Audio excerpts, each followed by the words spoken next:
यकीन करना मुश्किल है, लेकिन आज जिस न्यूयॉर्क को हम आसमान छूती इमारतों के लिए जानते हैं, उसकी जड़ें इन्हें मामूली से देखने वाले लकड़ी और ईंट के घरे में है। तो सवाल यह है कि दलदल और चट्टानों से भरा एक द्वीप दुनिया की आर्किटेक्चरल राजधानी कैसे बन गया।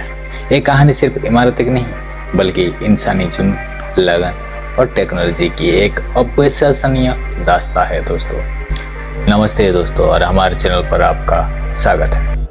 आज हम आपको न्यूयॉर्क शहर के आर्किटेक्चरल डीएनए को समझने के लिए समय में थोड़ा पीछे ले जा रहे हैं। हम दिखाएंगे कि कॉलोनियों के साधारण घर से लेकर आज के सुपरटल स्काई स्क्रैप्ट तक कैसे ये सफर तय किया। ये कहानी है कैसे अप्रवासन की लहरों, क्रांतिकारी तकनीक और कभी न खत्म होने वाली महत्वाकांक्षा ने न्यूयॉर्क की हर ईंटों को गढ़ा है। तो चलिए इस रोमांचक का यात्रा शुरू करते हैं। हमारी कहानी 17वीं सदी में शुरू होती है, जब ये शहर न्यूयॉर्क नहीं बल्कि न्यू एम्स्टर्डम हुआ करता था। 1626 में डच वेस्ट इंडिया कंपनी ने इसे एक छोटी सी व्यापारिक चौकी के तौर पर बसाया था। शुरुआती इमारत बहुत ही सीधी सादी थी, लकड़ी, पत्थर और ईंटों से बनी, जिसकी छतें अक्सर लकड़ी की सिंगल्स या टाइल्स से ढकी होती थी। इन घर की एक खास पहचान उनकी गेबल वाले छत थे, जो सड़क की तरफ होते थे, और डच डर्स ऐसे दरवाजे जो दो हिस्सों में खुलते थे। ये वास्तुकला काफी हद तक एम्स्टर्डम की याद दिलाती थी, जिसमें तंग गलियां और कॉम्पैक्ट प्लानिंग थी।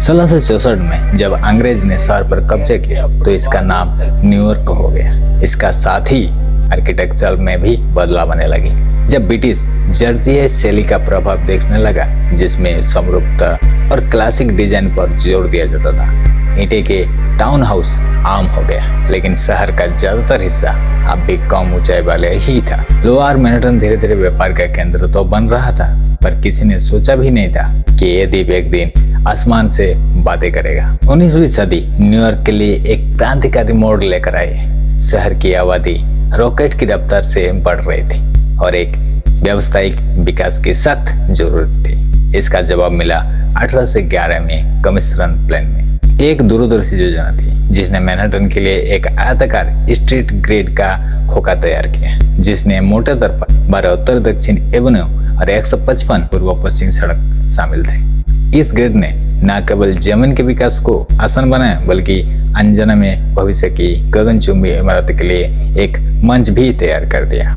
लेकिन एक बड़ी आपदा ने शहर के आर्किटेक्चर को हमेशा के लिए बदल दिया। साल था 1835।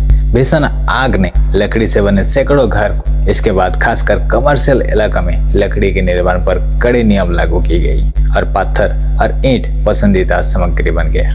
इसी दौर में न्यूयॉर्क का एक आइकॉनिक सिंबल उभर आया, ब्राउनस्टोन रो हाउस। पतले कोई मंजिला घर जिनकी सीढ़ियां सीधे फुटपाथ पर उतरती थी, मैनहट्टन और ब्रुकलिन के पड़ोस की पहचान बन गया।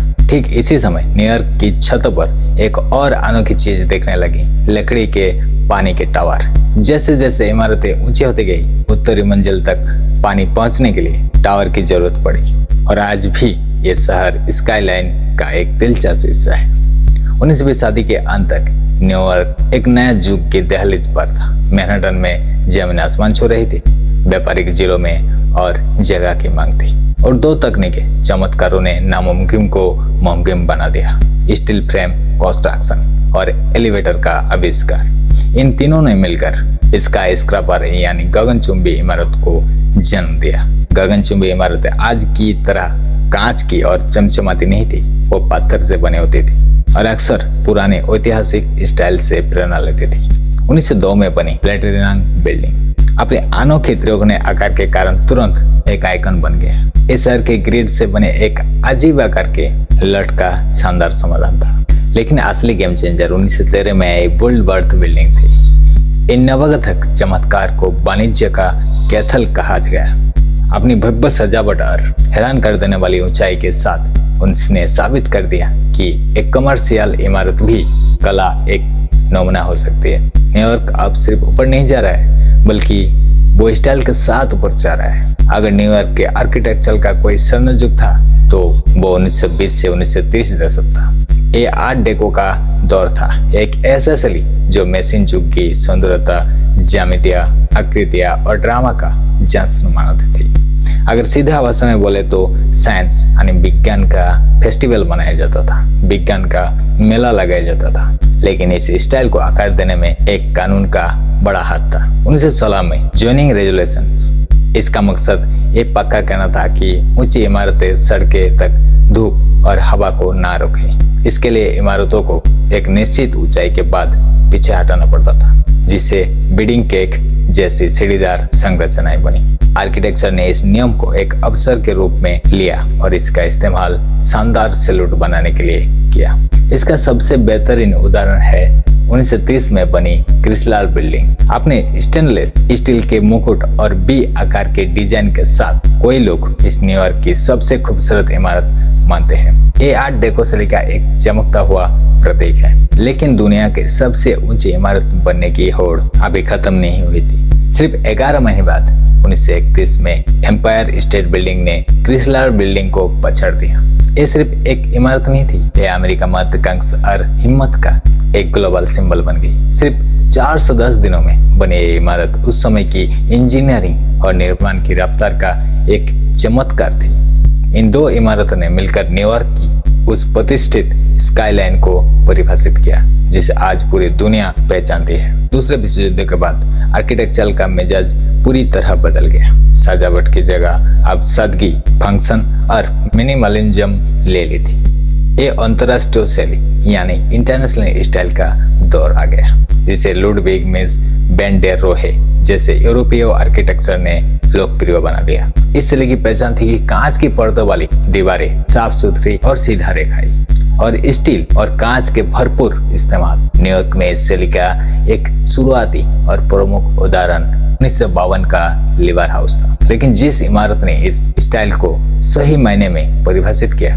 और वो थी 1998 में बनी सिंग्राम बिल्डिंग। मेस बैंक डोर रोहे द्वारा डिजाइन किया गया एकांश और कांच का खूबसूरत टावर मॉडर्निज्म का एक मास्टरपीस माना जाता है। इन इमारत ने न्यूयॉर्क को मॉडर्न कॉर्पोरेट आर्किटेक्चर का ग्लोबल स्टैंडर्ड बना दिया। हालांकि इस शैली का एक रूपता की वजह से इसकी आलोचना भी हुई।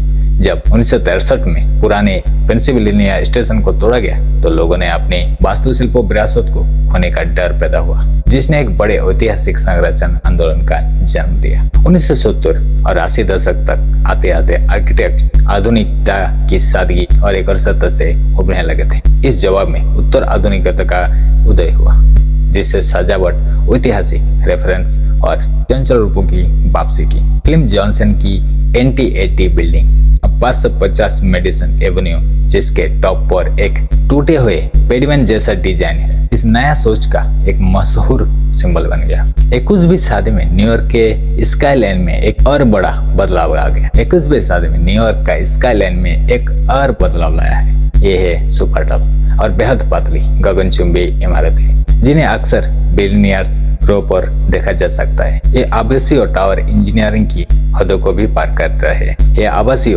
टावर इंजीनियरिंग की हदों को भी पार कर रहे हैं। इसका साथ ही सस्टेनेबल या ग्रीन डिजाइन का महत्व भी बड़ा है। 4 टाइम्स स्क्वायर पर स्थित कांडे नास्ट बिल्डिंग इसके शुरुआती उदाहरण में से एक थी। आज बैंक ऑफ अमेरिका टावर जैसे इमारतें जो अपने पानी की बचत और ऊर्जा दक्षता के लिए जानी जाती है, इस आंदोलन को और आगे बढ़ा रही है। और निस्संदेह 9/11 की त्रासदी के बाद लोअर मैनहट्टन का पुनर्निर्माण शहर के जज्बे का सबसे शक्तिशाली प्रतीक बन गया।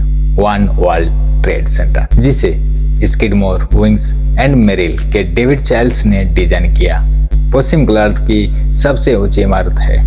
इसकी ऊंचाई 1776 फीट की प्रतीकात्मक ऊंचाई, जिसमें इसका शिखर भी शामिल है। अमेरिका स्वतंत्रता की घोषणा के वर्ष 1776 को सम्मान करती है। ये सिर्फ एक इमारत नहीं बल्कि आशा, स्मृति और इस शहर की कभी न हारने वाली भावना की प्रतीक है। तो हमने देखा कि कैसे न्यूयॉर्क की वास्तुकला की कहानी सिर्फ इमारत की नहीं है, प्रवासन, तकनीक, अर्थव्यवस्था और पहचान की कहानी है। एक ऐसी कहानी है जो डच बसाने वालों के साधारण लकड़ी की घरों से शुरू होती है, ग्रिड की सीधा सपाट दुनिया में आकार लेती है, ब्राउनस्टोन की कतारों में फैलती है, आर्ट डेको के सुनहरे दर में आसमान छूती है, आधुनिकता की सादगी को अपनाती है और आज भी लगातार खुद को नया रूप दे रहा है। न्यूयॉर्क की हर इमारत, चाहे वो सदियों पुरानी हो या एकदम नई, इस शहर के जुनून और कभी हार ना मानने वाले जज्बे की गवाही देती है। एक ऐसा शहर जो हमेशा खुद को फिर से